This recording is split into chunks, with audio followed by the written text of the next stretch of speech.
John Bunyan, who lived during the second half of the 17th century, the age of John Dryden, has been considered as an important prose writer of English literature.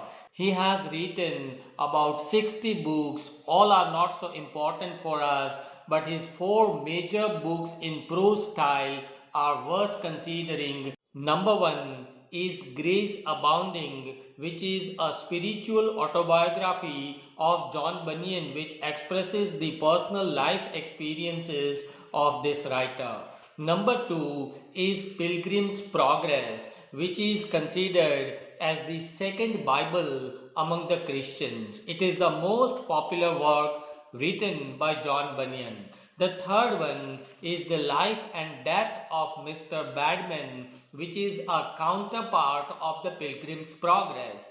Pilgrim's Progress presents a journey of a man from this world to paradise, to the heaven, and on the other hand, The Life and Death of Mr. Badman presents the journey of a common man from this world to the hell. And Bunyan's fourth important work is the Holy War, which is an allegory of a soldier's life.